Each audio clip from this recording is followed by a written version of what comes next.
Welcome, everybody, to another episode of the show. I am Bill Carns, my co-host Dave Champion. Together we are Totally Unprepared. I believe this is episode 29, I think, that we've got about 6 or 7 months in there. Way more up on this than I am. Well, you have to realize, man, when I put everything up on totallyunprepared.info, as I label the name of it, it's episode 28, and then the date, episode 29, and the date. So, all right. Yeah. You're way more into this than I am.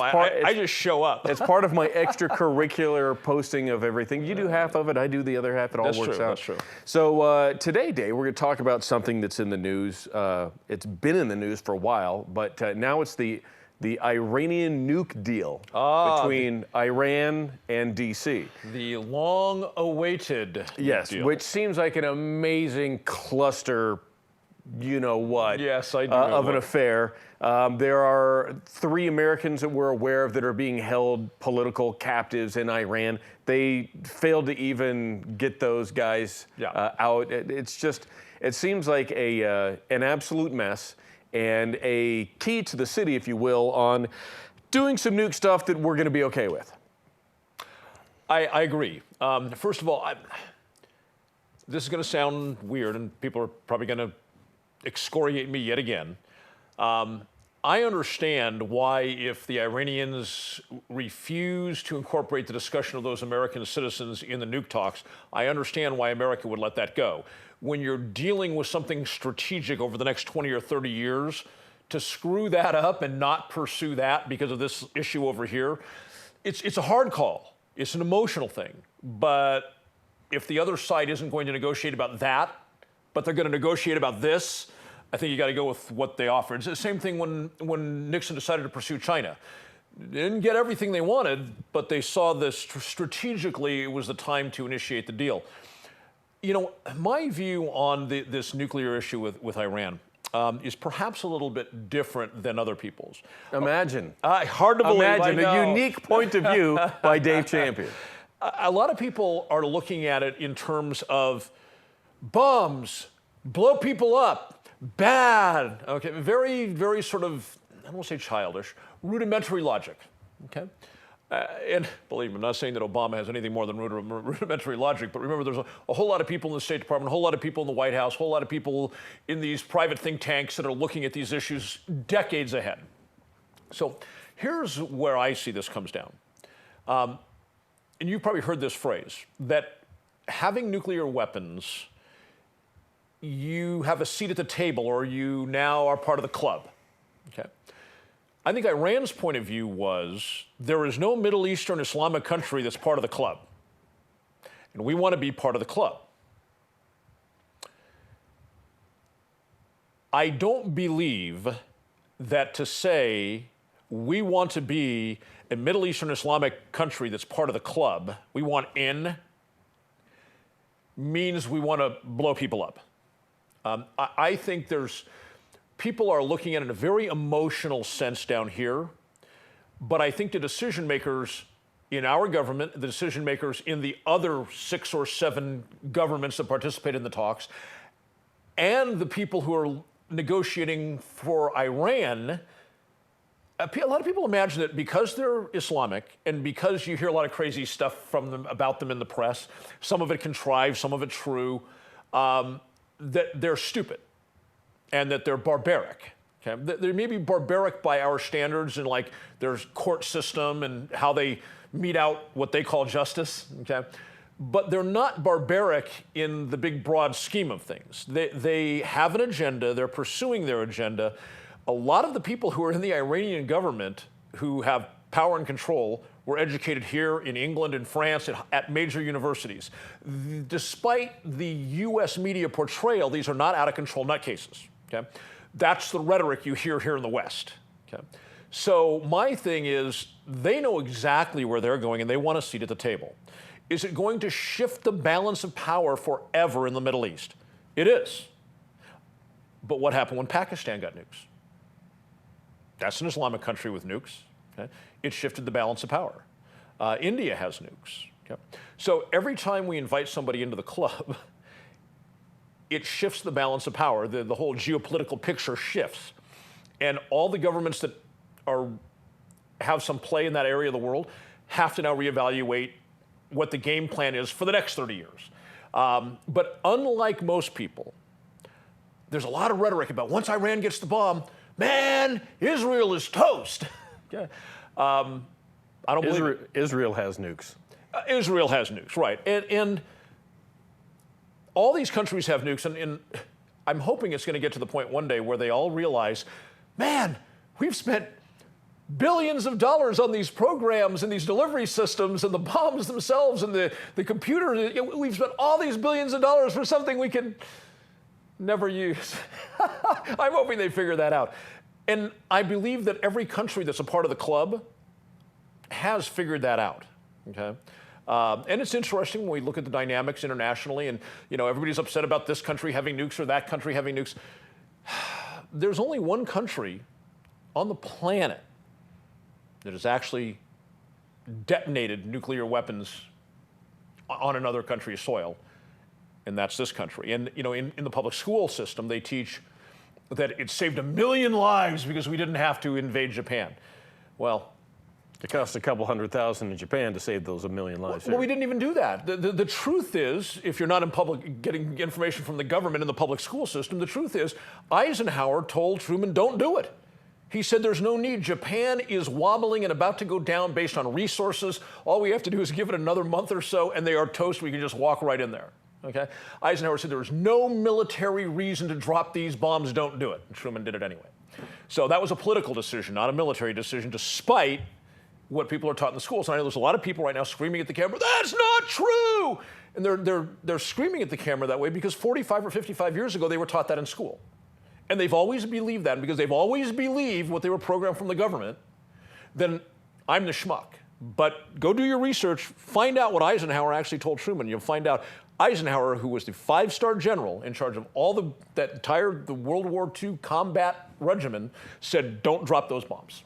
So I look at Iran and I understand they want a ticket into the club, and I do not ascribe to the emotionalism, oh my God, they're gonna decimate everyone! I don't believe it. When I was worked for Department of Defense as a contractor, I learned a couple of things. There is delivery and dissemination, the 2 Ds, the double Ds, if you will. You can have whatever you want. You can have bio, you can have chem, you can have nuke. If you don't have an effective method to deliver and disseminate, both those things combined, well, all 3 things combined, the bio, the chem, the nuke, whatever, one of those 3, the delivery and the dissemination is worthless. One of the things we learned at the time was there are what we refer to in common chemical warfare terms. The United States is at what's called level 3 in the development of chemical warfare. Of course, there's treaties now involved.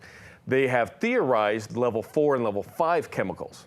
Now, there was a briefing at some point in time after 9/11 to some of the best scientific minds in the United States dealing with bio and chem. And in this briefing, they were told that they had found level 4 and even one level 5 chemical that had only been theorized at that point that had been in the control of the Soviet Union after it fell, and then Russian hands had opened up, and within a couple of years they found that. Now, they had found these chemicals nearly 10 years prior to this briefing. For the scientists that are supposed to be the leaders in this country. So that asks, where was the knowledge over the last 10 years? You're briefing it to what is supposed to be the best minds. The experts. The experts. I was in that briefing, and I asked a question. I was there from a tactical standpoint. Okay. And I didn't know that you were a bio expert. I was not. I was invited to that meeting with my clearance as a tactical expert. Okay. And so this meeting was more than a decade ago. I'm not divulging anything that is detailed within classification, blah, blah, blah. But I asked in there, how long, my first question was, how long have you known about this? To which it had been about 10 years. And then my next question was, how long had these been in existence prior to your knowledge? And back the calendar up another 20 years. Okay, so we're talking these things had been developed in the early 1970s, and now In the early 2000s, 2003, 2004, 2005, whenever, I forget exactly when this briefing was, that is when these folks first found out about it. So, and then another thing we went into some of the bio-related things that different countries around the world have. And there was one particular evil country, as you might think, that we were told had some very evil bioweapons. And my question was, do they have an effective method of delivery or dissemination to the United States mainland or any of our relatively close allies that would be in that region? And they asked me why I asked that. I said, well, I'm not afraid of a man with a gun who has no bullets, and I'm not afraid of a man who has bullets and no gun to fire it out of. You got to have both. So they possess these, according to our intel. The intel, who didn't know for 20 years and didn't deliver it for 30 years that the old Soviet Union had these level 4 and 5 chemicals.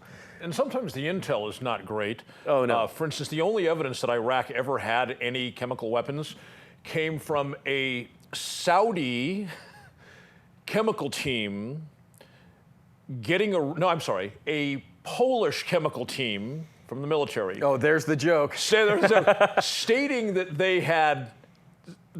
their machines had sniffed something, and supposedly, allegedly, reporting that to their Saudi commander while they were driving around during the first Iraq war.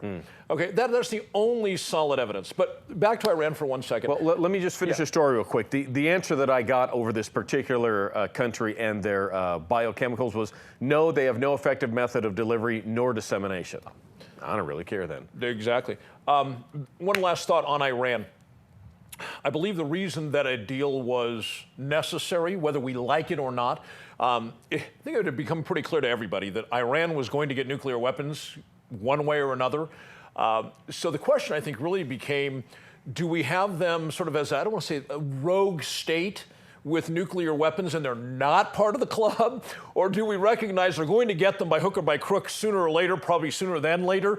Let's have them come in and be a part of our club. Sometimes you got to have a dork in the fraternity to run the books, or what it might be. All right, folks, we'll be right back for the next episode right after this.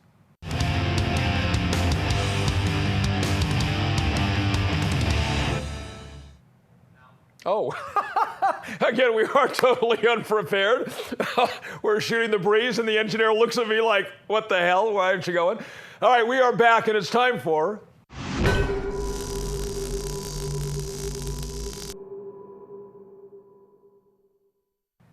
All right, what is up with some of this great technology? I am not going to rant about something. I'm going to tell you about something. Technology is... First of all, I think we can all agree that some of the technological advances that we've made in the last 10 years are astounding.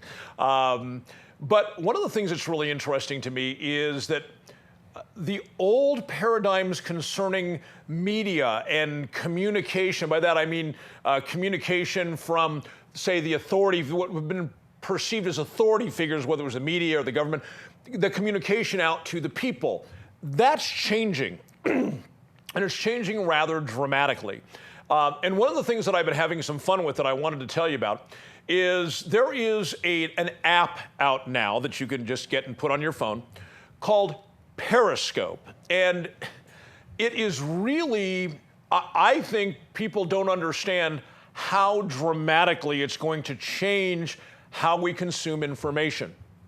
By the way, I am on Periscope. Excuse me. If you would like to follow me on Periscope, all you have to do is get the app and then find me at Dave_champion and just hit follow. Now let me explain to you how Periscope works and why I think it's going to revolutionize the way we get information.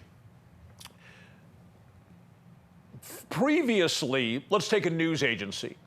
They could sit in a studio like Bill and I are right now, and they can talk to you.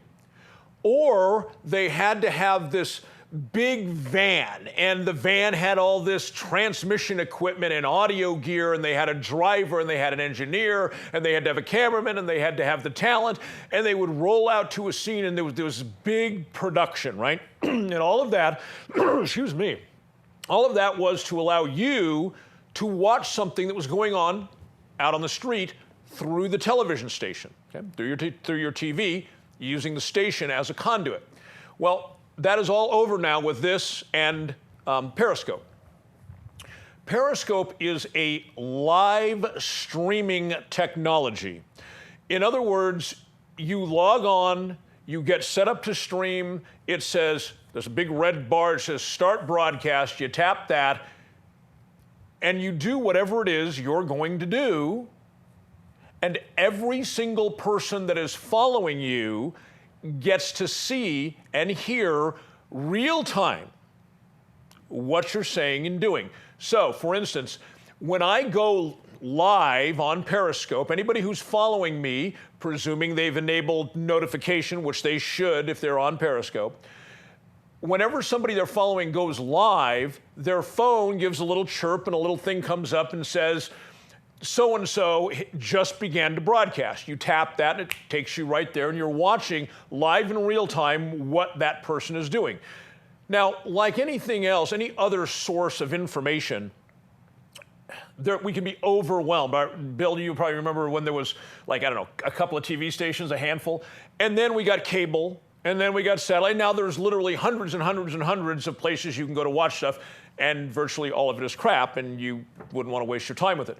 But Periscope is nice because you get an opportunity to see what somebody's doing or a group of people are doing and decide whether you want to follow them. Now, there's everywhere from guys like me that are on Periscope to news agencies that are now using it. It's changing the paradigm for them as well. A reporter can now rush out with his phone, go on Periscope, and do a live broadcast without the van, without the engineer, without all of that.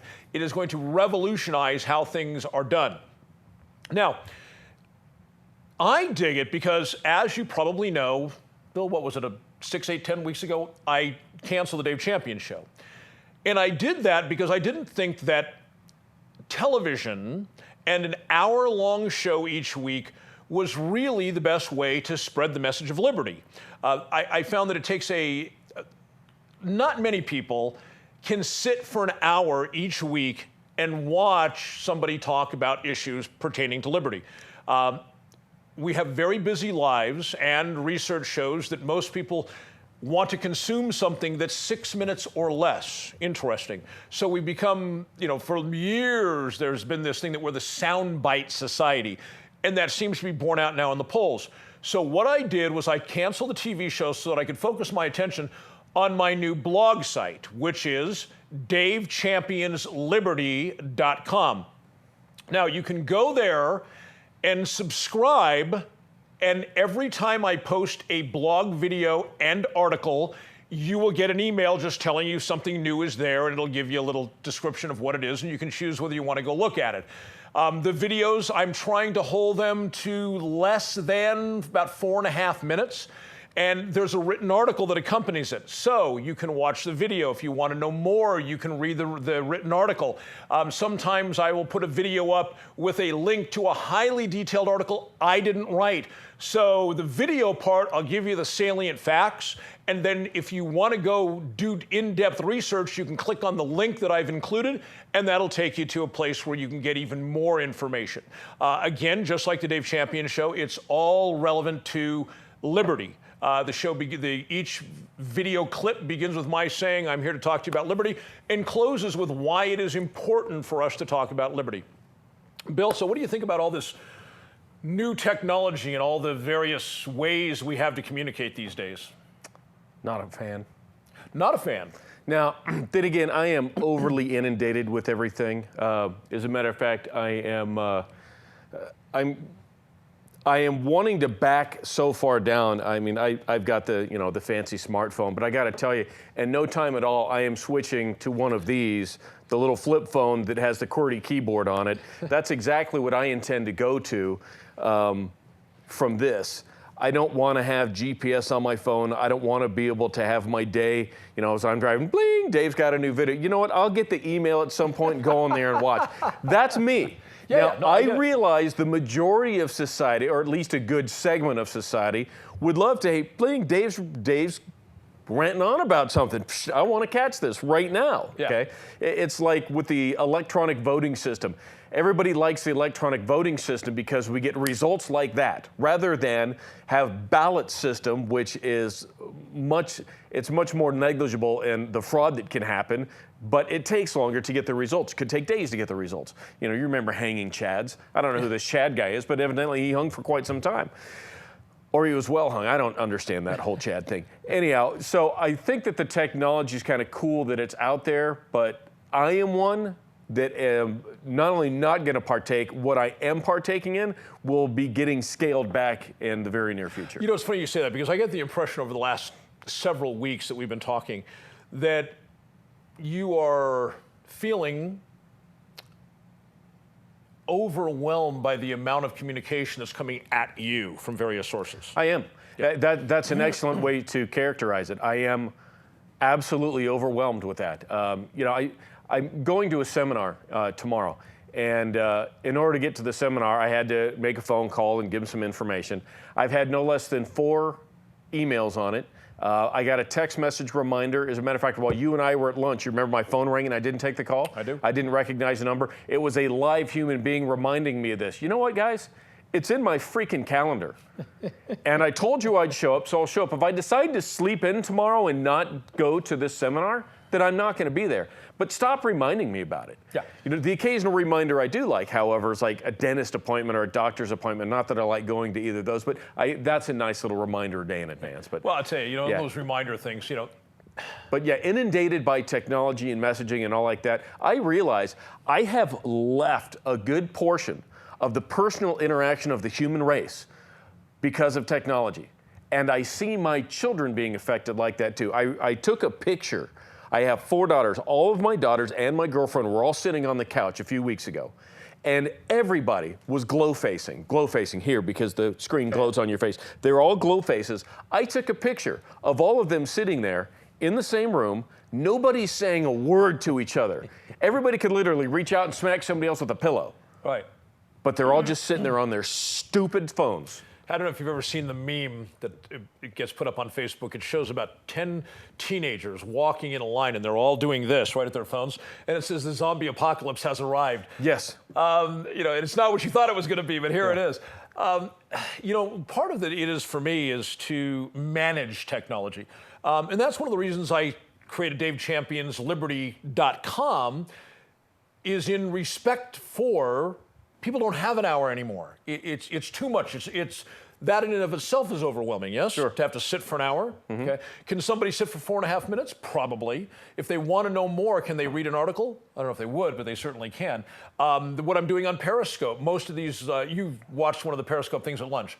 Was it a minute and a half? You brought it up and was done. It went back down just like a Periscope. It was very good. There you go. So what I'm trying to do as I'm communicating the message of liberty is I'm trying to make it more conducive to be consumed. Oh, speaking of canceling Dave Champion's show, I got to tell you something funny. Just came to mind. You know, whenever something gets posted on KPVM's thing, Local Pahrump on Facebook, there's all these worldly worshipers who despise me, and they immediately start saying negative things.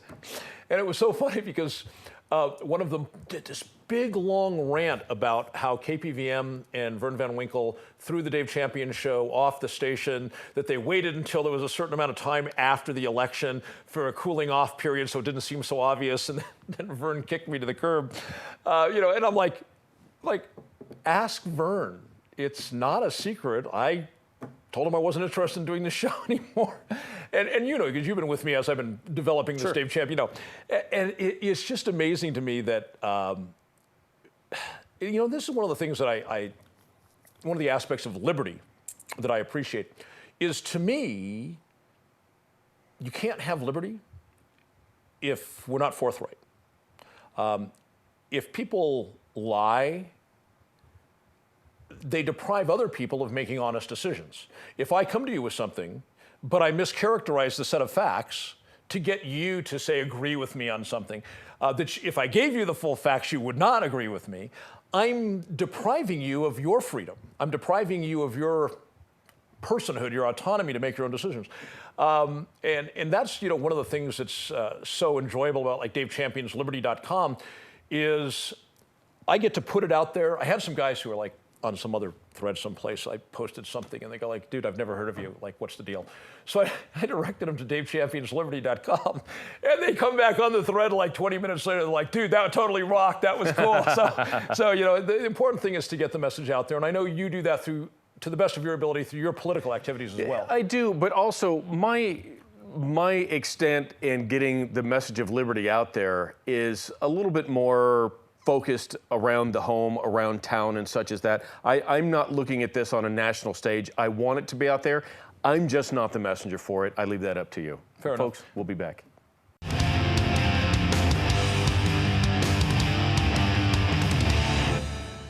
Welcome back to this segment. Now it's time for my rant.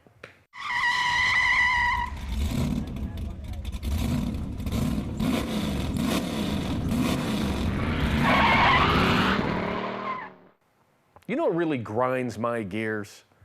We were just talking about it in the last segment. A little bit of too much technology all the time, especially in the younger generation.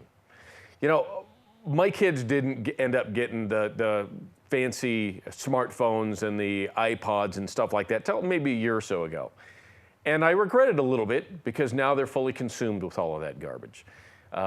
One of my daughters, she spends a little bit more time on an iPad, an iPod, a fancy iPod that's interactive.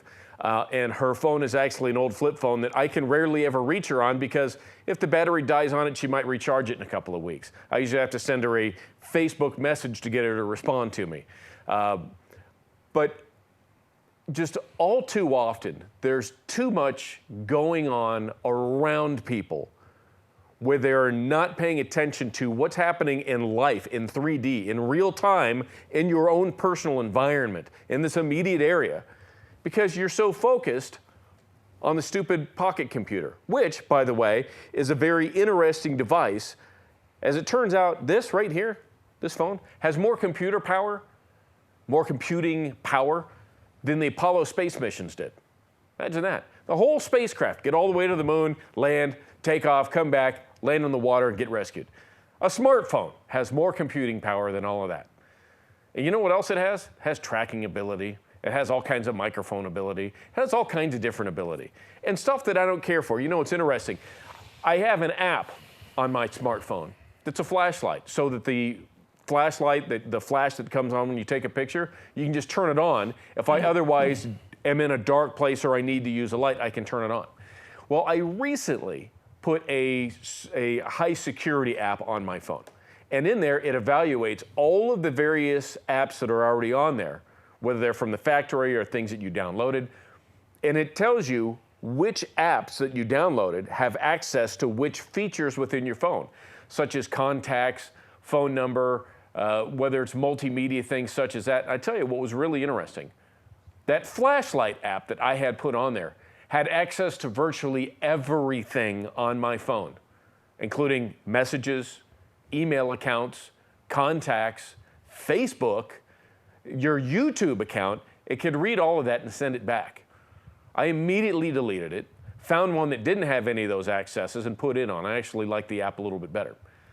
And of course, we have found out recently in the last few weeks that Uber, if you have that app on your phone, when Uber is active, it has ability to read all of your contacts, your email addresses, and all that good stuff. You know why? Marketing information partly. And then if any government agency wants to find out what Uber's got, well, then they get all the information on all their clients as well. If any government agency wants to know what's going on with you, they don't have to get a court order to go find out what's going on your phone through your phone or iPod or other device, iPad, whatever it might be.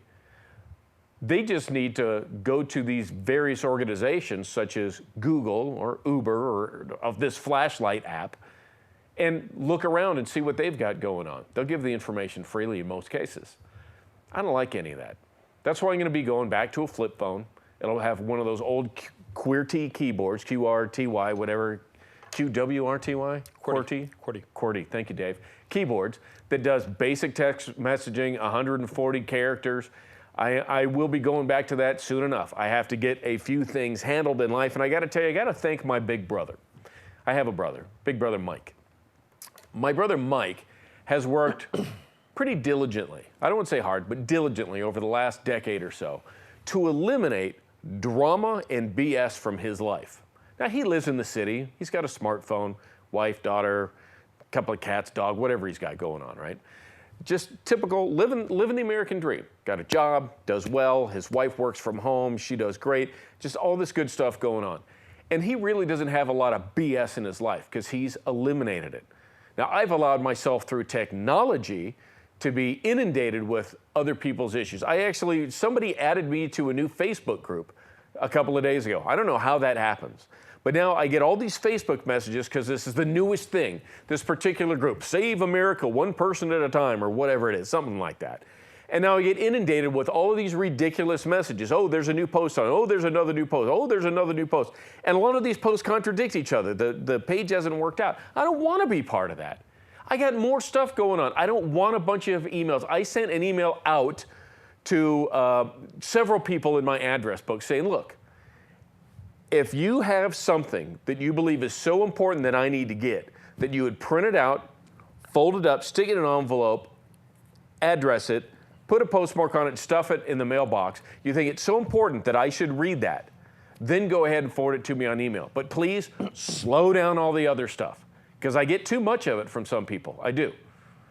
And luckily, my inbox has slowed down a little bit. I don't like having to be responsible and totally responsive to this stupid device that sits in my pocket. It's a leash that everybody can get a hold of, everybody can have a part of it, and anybody can track it, anybody can know what's on there if they have the right technology. I'm sick of it. I really am. I know a lot of other people are too. And I actually applaud those out there in the audience who have not gone into the realm of technology. I've talked to people who have said, usually older folks, we're talking 60s and above, I don't own a computer, I don't have an email address, and I don't have a cell phone. Or all I have is a very basic cell phone. Well, I intend to go back to that. I really do. Matter of fact, Dave, I got to tell you, one of my dreams is to be in a more secluded environment and a place I can call my own that is off the grid, and all I have is that basic flip phone. I know you are in a different place with that, but I got to tell you, that's one of my goals. Oh, and I appreciate that. I'll give you an example. You know, there's Facebook, and then they, about a year ago, broke off, and there's Facebook Messenger, which is a separate app on a mobile device. And when you get messages on Facebook on your desktop, it's actually a feature of this message program that Facebook runs. And I recently had somebody put on my Facebook page, you don't get messages? So I went and I looked at my Facebook Messenger, and this person has sent me a couple messages which didn't seem to require a response. It's like, you're giving me a piece of information. Cool, got it. Move on.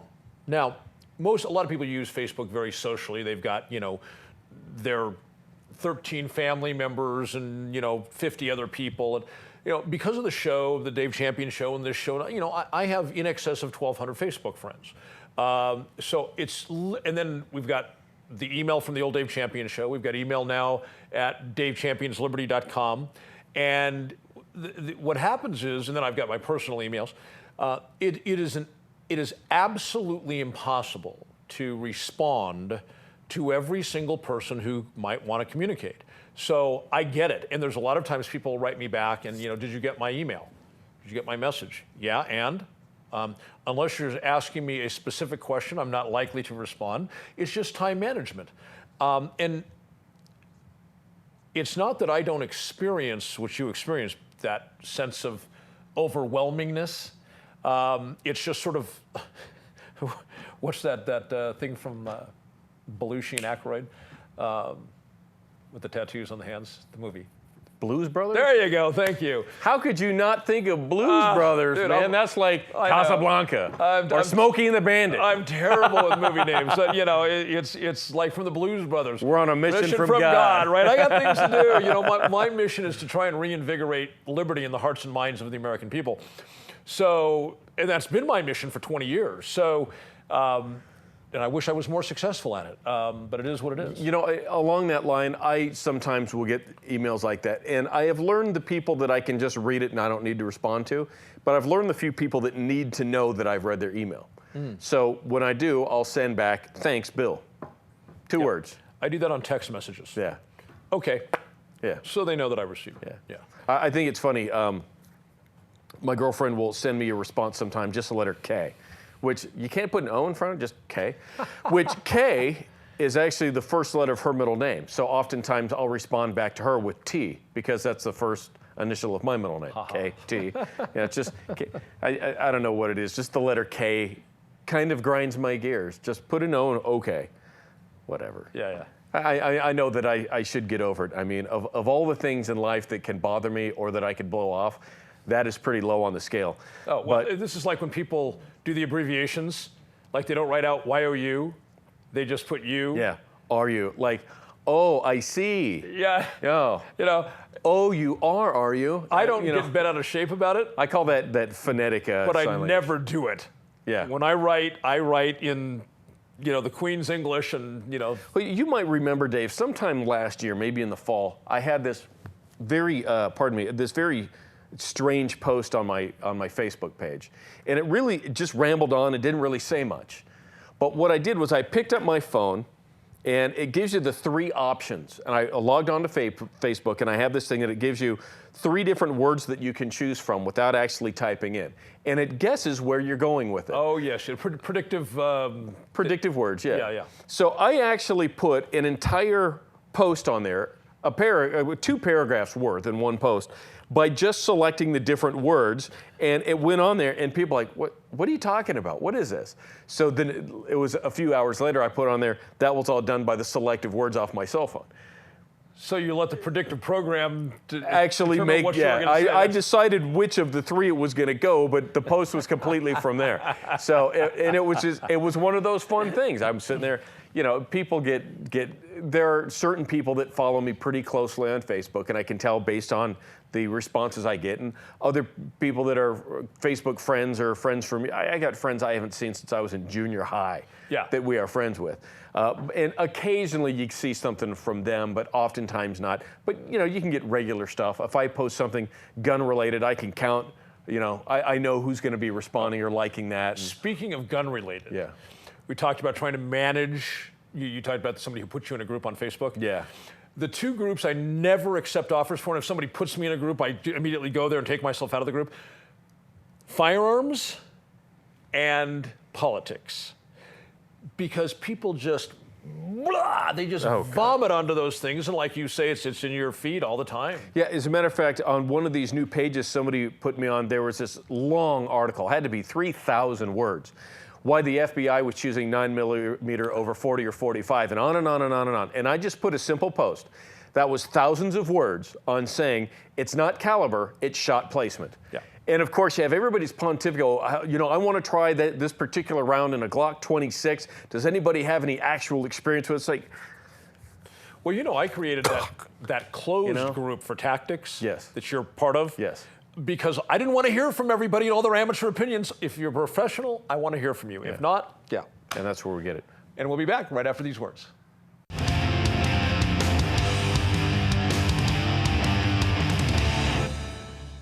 All right, we are back. This is segment 4, where we talk about things that you want to talk about. Of course, that's provided it's things that we want to talk about, too. You can send us your emails at daveandbillshow@gmail.com. Also, Bill, you're totallyunprepared.info. You can go there. That's the one, and see all of our shows. You can also, if you just want to do the audio, so you drive plenty or you're out jogging or, have insomnia and want to go to sleep, bam, right there. And of course, Facebook, if you're a Facebook guy. Somebody sent us an interesting email that dealt with, most of you will probably remember the incident in Waco, Texas. Was it probably 6-7 weeks ago now? Yeah, something like that. Where there was hundreds of bikers at this one particular eatery, and there ended up being some sort of mass problem, which then involved shooting, and 9 people were killed and hundreds were arrested. And interestingly, although I haven't heard any explanation for it, but then I haven't really investigated it, it seemed odd. Quite a number of well-armed Waco police officers were already there before the problems jumped off. A lot of question marks about. Well, there had been. I had looked into it. There had been some incidents leading up to that one biker organization starting to like get in on the turf of another, and this restaurant was one and not the other. Then a third come in. So this was something that didn't just happen. It was building and building, and the cops were aware of it. Okay. Yeah.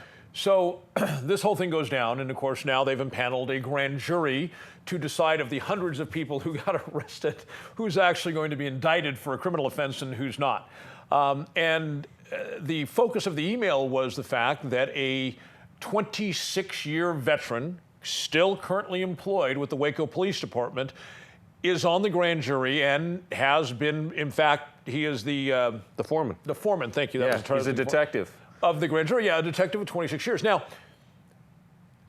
my concept is that when a person puts on a badge, they do not surrender all their rights. They can sit on a grand jury. But there should not be a conflict of interest. And I think it's very, very realistic to say the Waco Police Department is part of the prosecutorial team concerning these indictments. So, and when someone in the media asked this detective, did you have a role in the whole shootout thing in that case? He said, not really. Yeah, the answer should be yes or no. Right. If the answer is not no, either it's no, I had nothing to do with it, in which case, arguably, you can sit on the grand jury. Yes, you cannot sit on the grand jury because you have information of bias that grand jurors should not have before the evidence is presented. And not really is a very ambiguous answer. And if there's, remember, the rights of citizens who are innocent until proven guilty, the rights of citizens are at stake here. So to allow somebody to sit on the grand jury who's part of the prosecutorial team, who when asked if he had an active role in this says, well, not really, no bueno. See, my look at it is a little bit different. And we've both been in the policing industry before. Formerly, McGill, jackass.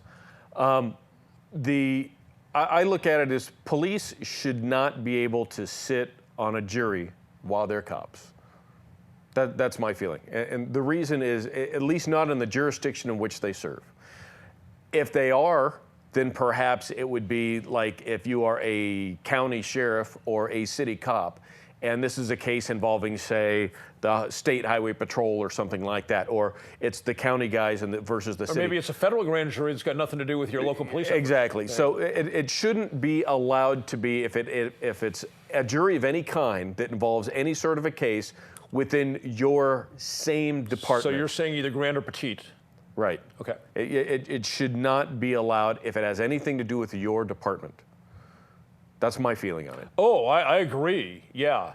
That's why I say argue. If he said no, I had nothing to do with it. That's why I said arguably he should be allowed to sit, because I certainly understand he's still part of the agency. And what's to prevent him at work? Let's say I'm him and you're a fellow detective who absolutely is working on that case. What's to stop him from, dude, let's have a beer after work, man. I got some stuff I want to ask you about. What about just in briefing and the information comes out? I mean, Waco Police Department can only be just so big. Right. You ever been to Waco, Texas? I have not. I have several times. It ain't very big. Okay. Okay? I mean... So you're probably figuring it's like a 100-man department? Maybe. Okay. Yeah, maybe. So if this guy's a detective, he's been there for a long time, obviously he's got some seniority, he's got to know what's going on. He might even be approving cases and approving information. There's still briefings, there's still discussion on the phones, and I doubt this guy has his own little soundproof office that he works in and has a beeline in and out to his car. You know, there's no way to keep that separated out. So I believe that any sort of cop that's ever on any kind of a jury of any magnitude at all should not be allowed to sit where the case has anything stemming or dealing with their particular department. Sure, and let's add to that the fact, local experience, Nye County sheriffs, roughly 100 sworn officers, okay? And it is not unusual for a deputy who has absolutely nothing to do with what's going on over here to be fully aware of all the relevant facts that take place here. His job is over here. He's got nothing officially to do with that. But when you talk to him, he knows 100% of the scoop or 90% of the scoop on what happened over here, which is not his turf. Yeah, it's happening under one roof. It is. And, you know, I mean, cops love to talk to each other. They do. They love to. You know, in more cases than not, the best friend that a cop has is another cop. And the group of folks that they hang out with are all kinds of cops. Yeah. And I got to tell you, that's one thing. I didn't fit in all that socially when I was on Las Vegas Metro because I knew that. I had some friends that were cops already, and they were friends with each other. And, you know, I was kind of one of the odd men out. I knew several cops, having not been a cop, but I had friends that were cops, and I realized how jaded some of these guys were. You know, it's like, look, they wake up, they eat, sleep, live, and breathe cop. All they do is they talk shop. They encounter oftentimes the lesser level of society, if you will, like some of the scuzzier people in society, criminals. They're dealing with bad guys often enough. And then when this guy and this guy and this guy and this guy all deal with different crappy elements of society, then they get together and they talk about that. Then they go home and they're on the phone, they talk about it. They go to the bar, they talk about it. They go out fishing or jet skiing, they talk about it. It's all 24/7 bad guy. And it gives you a very, very skewed view of society. I bet you made a conscious decision not to engage in Absolutely. And I was on a squad out of the old Southwest Area Command that doesn't exist anymore. But I was on a squad there, and it was a younger squad. And these guys, they got together all the time. As a matter of fact, one of the guys on the squad was the younger brother of the sergeant of the squad. Seemed really odd to me that that went on, but it did. And these guys, they had a softball team. They were hanging out all the time. I went out to Lake Mead with my buddy that we'd been friends since, I think, 7th grade is when we became friends. We met in 6th grade. We had a slight little physical scuffle, a little bit of a fist fight. That's how we met. The next year, we became best friends. And I was a best man at his wedding in this era. And we just recently reconnected a few months ago. We hadn't talked in a few years. But anyhow, we went out jet skiing. As it turns out, he goes, yeah, there's some other guys are going to show up. As it turns out, some of the other guys that were showing up were guys on the squad that I worked on that I never wanted to hang out with because these guys were jackasses, right? They were just jackasses. But they had their own little sewing circle. They wanted to, you know, talk shop and, you know, cop this. And, I had a reasonably decent day that day. I mean, it was a Monday out at the lake. Nobody was there. Beautiful weather was nice. But, you know, some of the guys who were there were just jackasses. And I did have a conscious decision not to want to fall into that. I've always had more friends than I've needed. And I sure as hell didn't need a bunch of jackass cops in my social group when I found out that they were jackasses. I was very lucky because, you know, I had a business background beforehand. So I had personal friends, and I lived in the same place for years, you know, the same general geographic area within... Yeah, you and I both. Within 45 minutes of where I was born. And so I had old friends. I had a lot of friends in corporate America, in independent business community. So, yeah, you know, the whole hang out with cops, all the thing, very mundane. Let's talk about for a moment before time runs out. Remember Eric Garner? Yes, this was the guy in New York on Staten Island, if I remember right. Big dude, right? Big, yeah, like 6'4", 340 pounds. This guy was not an offensive lineman. He was the offensive line. This was a big, big man. And yeah, he was selling cigarettes on the I think they call them Lucy's in New York. Yeah, yeah. One cigarette at a time. Yeah, onesie twosie. Thus depriving the state of New York and the city of New York of pennies per cigarette. Yeah, which actually for them it might be dollars. I think a pack of cigarettes in New York's like $12 or something. Oh Lord. Yeah, I don't smoke. And it's all tax money. But yeah, so they went after him, choked him out, he died. Yeah. And you and I have talked about this back when this was a hot political topic, and you know my point of view that a lot of times the reason that people die, like Garner, is because when they exhibit human traits like, man, leave me alone, the cops are like, right now I have to overcome this. I don't know, these guys on a time criteria, like if they don't get it done in the next 37 seconds, they're going to lose part of their paycheck. So instead of working with somebody and talking with them and finding a solution, instead of that, it's violence. The person says, very human, we know a guy who did this, who a cop said something and he said, hang on a second, man, and he ended up getting shot. Yep. Okay. So Garner exhibited a very human reaction. Man, just leave me alone. And I watched the videotape. He wasn't physically threatening them. He was just like, leave me alone, man. Very human sentiment. And they killed him for it. They killed him for some bucks in tax dollars. And the question is, how wise, penny wise and pound foolish? They are very upset because they lost a couple of bucks in revenue because he was selling these Lucy's. And the city of New York, as of yesterday, now agreed to pay $5.9 million to his family, which tells you that the city of New York knew if they went to trial, they were going to be absolutely bagged and tagged on this, and it was going to be a lot more than $6 million in the end. I would like to find out what the city of New York's tax revenue is on cigarettes and find out how many cigarette taxes need to be collected to pay that $5.9 million. And that's over and above the investigation costs, which is probably a couple $1 million on top of that. So they're probably into this at least $8 or $9 million. I want to know how many cigarettes have to be sold to repay that. Yeah, and in addition to all that, a guy is dead that didn't need to be dead. Absolutely not. We'll see you next week. Thanks for being here.